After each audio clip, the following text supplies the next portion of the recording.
capitalism, and that's this triangle here that you've got. So the iceberg is, at the very top is the visible economy, and that's capital wage labor. So that's where there's a labor contract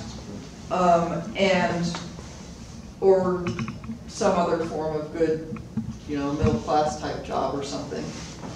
That's what we usually think of as the economy when we talk about capitalism. Those are the workers. They're actually getting paid by capitalism for their work. They're getting screwed over, which has been what the whole, Marxist thing was about.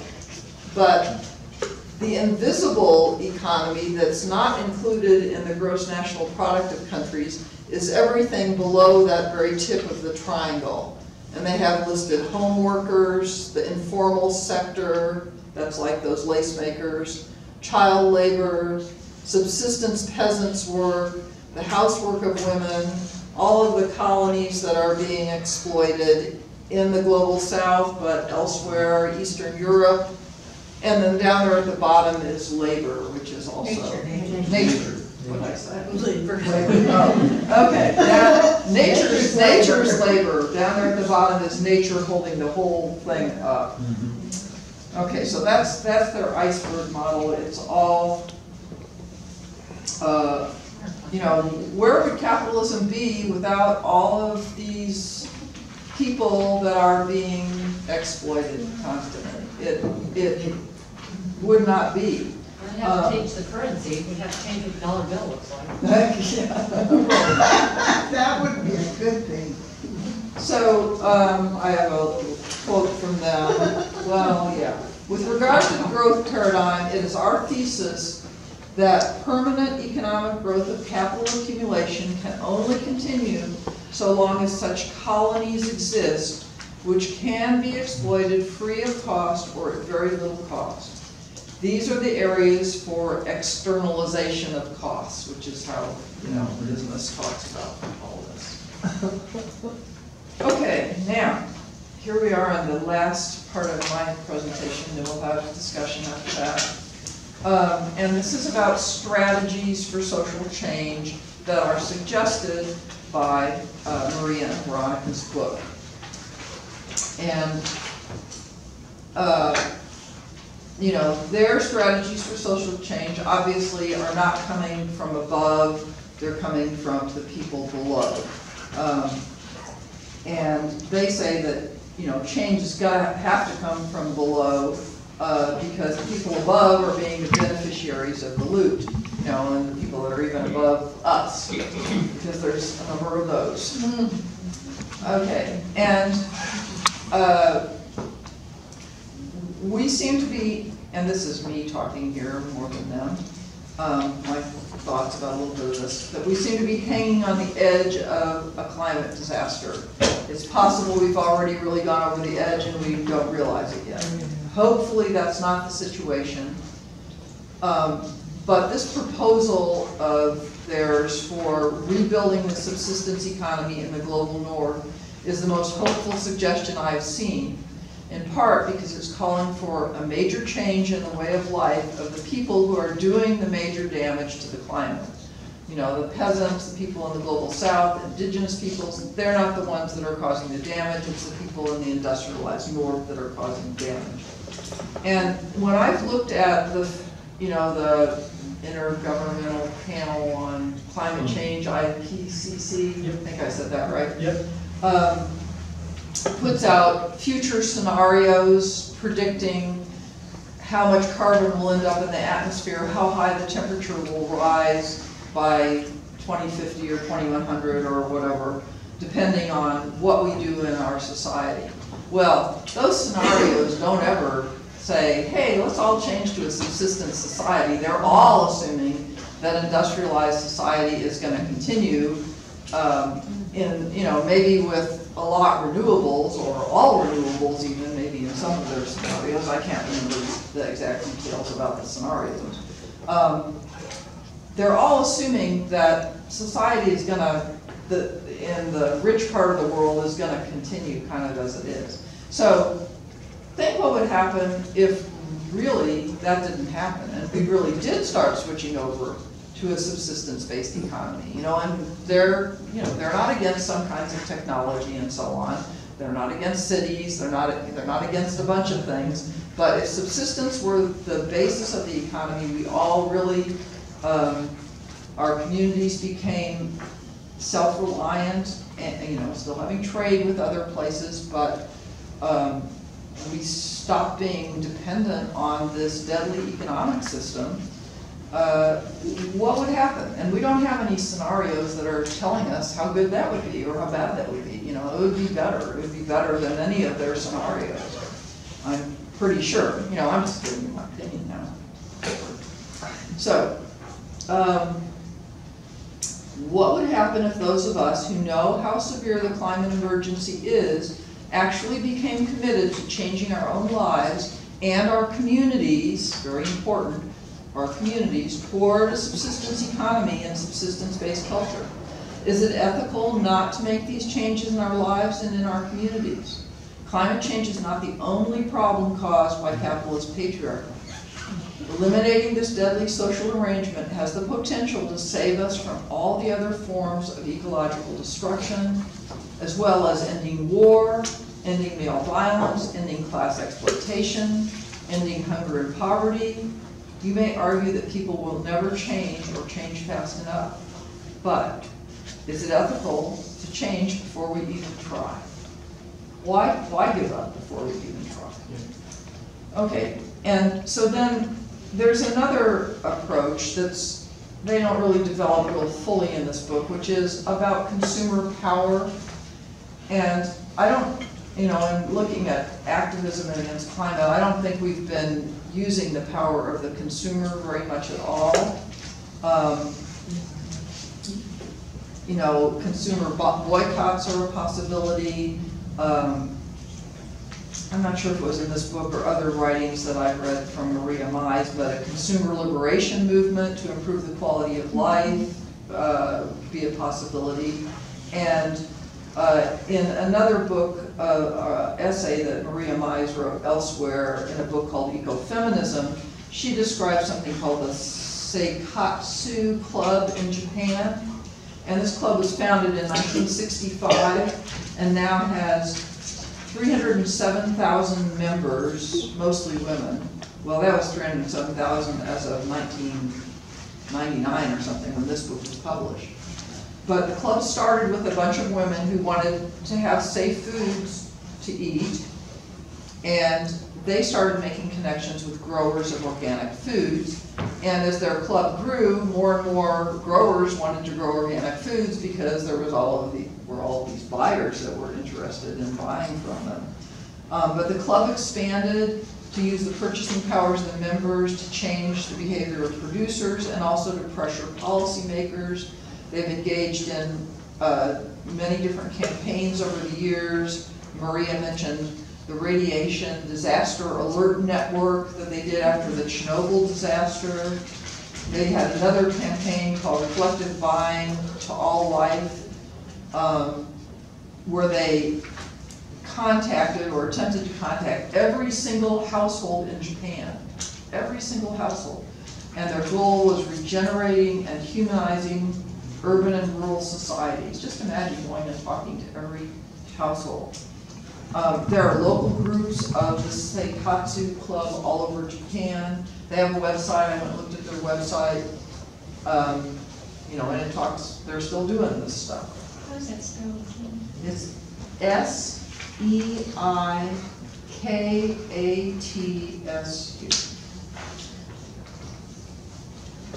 Okay, so, oh gosh, I finished right when I wanted to. I wanted half an hour for discussion. It was 3:01. Now that is nothing less than a miracle. Okay, so we're on our third discussion question. And this one, I really outdid myself with parts of it. You can talk about almost anything here. So the first, so it's 3 parts, and they each have a couple of bullets. First part of discussion question 3 is the lure of benefiting off the exploitation of most of the world's peoples too strong to make it possible for a mass movement toward the subsistence perspective possible in the global north? So are we getting too much goodies and benefit off the exploitation, so we just couldn't do this movement? What about if the failing of the economy and environment accelerates? Does that change number one there, or the first part?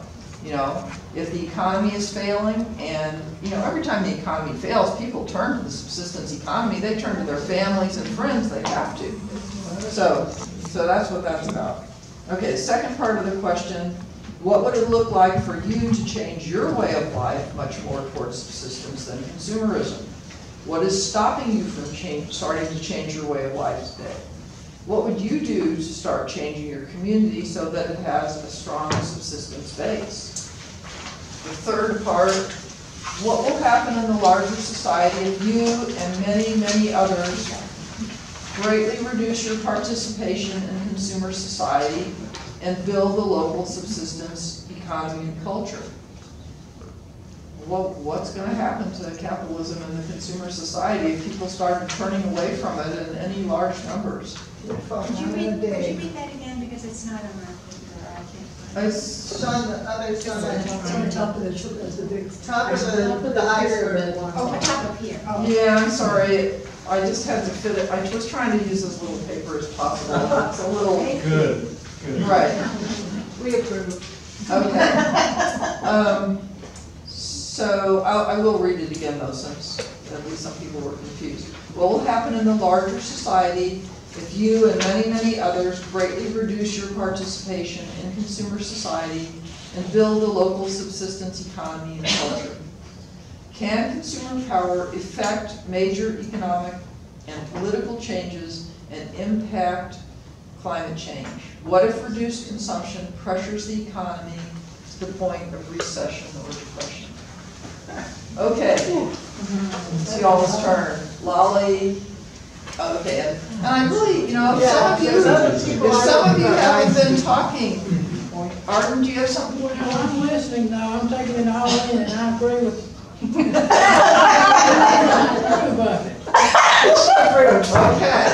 right on. Okay. Nobody in that row has spoken So, yet. none of you have spoken yet. Anybody want to? I don't know, it seems like sometimes we have to have a crisis to respond to anything. And I know when I was writing letters to the Republicans about the whole tax reform and everything, I talked about, you know, the Republicans have this idea that they're putting money into the economy and that's going to come back to the economy, but no, it doesn't. I mean, I was just stating these really clear things, and it might increase a little bit and then it crashes. So, I don't know, that's what hit me, the recession and depression. I mean, we might have to have something like that happen, but the way it's set up right now, it's not working. Right. It is happening. I mean, it might go along maybe a couple of years okay, but then it crashes and there is a recession. Right, and that there's an opportunity. What's set up right now is not working. The Republicans aren't getting that. But anyway, Thank you. nothing against Republicans, but that's what's set up. Okay. Anybody else who hasn't spoken? There's quite a few that haven't spoken. I'll speak up. Okay, good. I think that subsistence living is a great concept.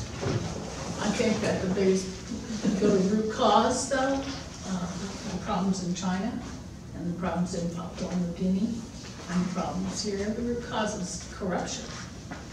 And until you can eliminate the corruption, you're never going to eliminate any of the other problems. This tax plan is corruption, and it's great. It is. And so, to me, it's all a moot point until you can weed out the. And you don't do that by planting a garden. We don't like control. Planting a garden is how you withdraw from the Yeah, but withdrawal doesn't cure the problem. It only cures the problem for you. You know, and eventually your neighbor is going to come in the night and take your vegetables because they didn't plant a garden. Because they listened to the noise. Okay, over here. Can't remember your name. John. How far back do you want to go? Really? I mean, if you give up fossil fuels, we also give up the concept of even knowing about quantum physics. That's all done, dumb. I'd never do that. You won't, but I will, because I can't keep up. If you get away from fossil fuels and don't replace them with really the safer new kinds of nuclear, we'll be back there. I grew up in a farm. I started driving tractor when I was 5. That's not quite subsistent living, is it? But I sure put in the childhood labor. So, how far back do you want to go? I think that's the question, and it takes about 2 acres per person to grow your own food and a little bit of meat and so on, and if you got the whole community, 1 or 2 people having a cow, that's a big help. You see, but it's a much different thing than we're talking about. You just want to make a little adjustment here, a little adjustment You there. gotta start somewhere. Well, somebody's got to live in Wyoming and Montana where it takes a whole lot more than 2 acres. That's right, that's in the fertile Midwest, Yeah, where I grew up. it's Okay. scalable. So one person talking at a time. Okay, so Molly, you've been dying to talk, so go for it. The first part of question 3 is the lure of benefiting off the exploitation of most of the world's peoples too strong to make it possible for a mass movement toward the subsistence perspective possible in the global north. You know what I think it is? It's indoctrination. We're talking so much about social trends here, and I think that as a society, we've grown up learning that this is the way it is. And so we have divisiveness in our political parties because we grew up learning this is the way it is, or we lived a different way, which is what my husband and I have chosen to do, to live a different way. So I think it's cultural that makes this happen. What about if the failing of the economy environment accelerates? Yep, that's what is kind of in my mind, is that yes, that might happen. And everything I do at our little non-commercial small farm is so that there can be a small community of people there eating off the garden and the orchard and the chickens and what we have provided ourselves with, but we lack the community that might live there at the same time, so. Okay, anybody else who hasn't spoken want to speak now? Terry? After World War II, it's my understanding that there were victory gardens, and during and shortly after, and that after a while, especially in the 50s and 60s, that they were prohibited. That there was a movement in cities to disallow that and to encourage, lawns, and lawns are, to my mind, one of the most obscene forms of our society, in our cities. So there's that question, what would our city look like if people had the equivalent of victory gardens, and people are starting to keep chickens and whatnot in their yards, and that there's. I'll collect rainwater. Yeah. But the other thing is that in order for public transit to work, densification is important. And so that there's some tension there. Well, if I may, not everybody in Fayetteville knows that you can put in a native wildflower and fruit, whatever, and eliminate mowing grass on your property. Wow. How many of you knew that? I did. Well, they don't advertise it much because the people that do the, come around and harass you don't want to be told no, But you can get a National Wildlife Federation plaque, and this is Fayetteville's the only city that's a certified National Wildlife Federation habitat city. And that's 2 of the wonderful things we've done in the last 8 years. Yeah, that's awesome. Okay. May I speak to this for a moment, what he just said? Okay, Me too. okay, go for it. You first, John? The soil under lawns is outstanding. It's been nourished, it's been, clippings have been replaced and so on. And you could grow a lot of food there. You'll have a lot of trouble getting rid of common Bermuda grass, I'll tell you that. I served on a city committee some years ago, and the question was, what, is the city gonna force people to mow down things that are higher than I think about 40 inches tall? And what I insisted on, as part of it, that it's not a result of neglect. I have a lot of stuff in my landscape that's higher than that, but it's not neglected. It's native. No, it's not native. Some of it is. Some He of goes it and is. looks at it every morning. Huh? You go Well, and look I'm at out it. there picking out what I consider to be weeds. But very few people have the knowledge or the desire or anything. I have pretty nice big vegetable gardens. I'm not using the whole area. Every one of us here. And if you're gonna go all the way back, you give up fossil fuels, you give up atomic. Everyone in this room is so old and feeble that will die in a matter of weeks. Days. And we'll be back to a third of the population of the world than we have now. Okay, Terry, then Gladys. Terry, Gladys, Art, Ida. Yeah, I have a friend, Seth Shoemate, who lives in Fayetteville city limits, and he has pushed that idea of, you know, having a natural front yard. And at first, people were mowing his yard without his permission and sending him the bill.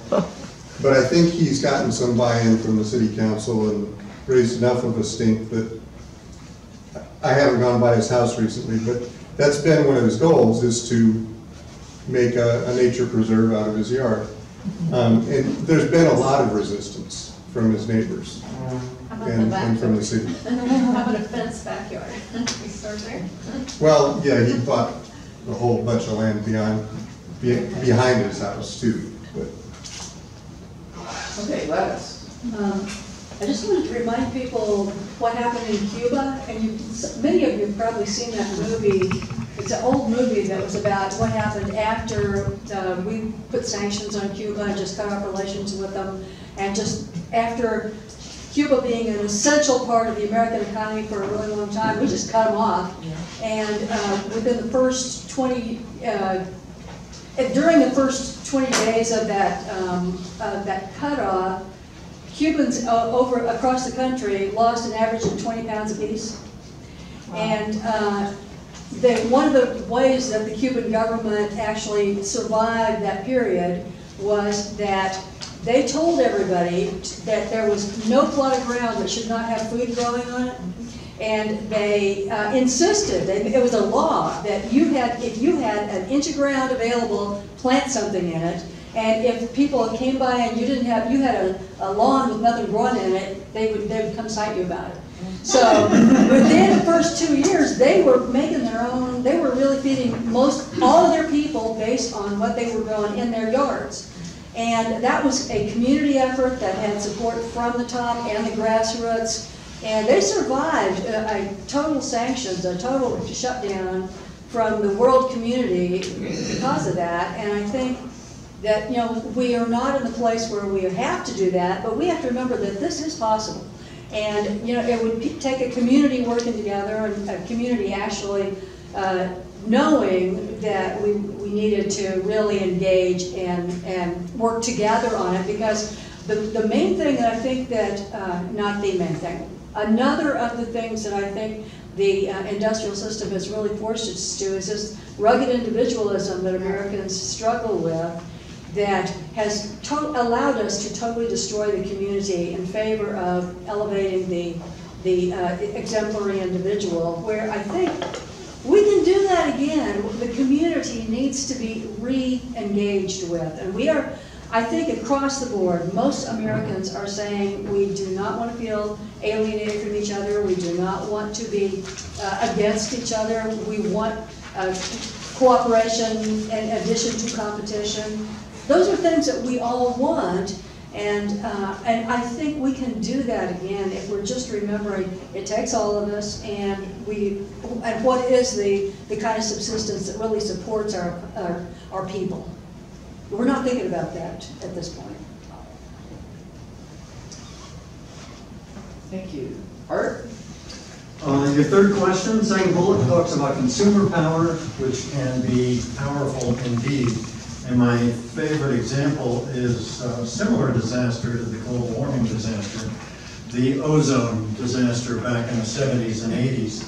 People realized that the ozone layer was being destroyed and was giving everybody skin cancer or would soon, and so forth. And so a lot of Americans became alarmed, and there was a boycott on a big consumer item, the spray cans that are propelled. Those sprays were propelled at that time by chlorofluorocarbons, CFCs, major destroyer of the ozone layer. They were drifting up into the upper atmosphere 50 miles high, destroying the ozone.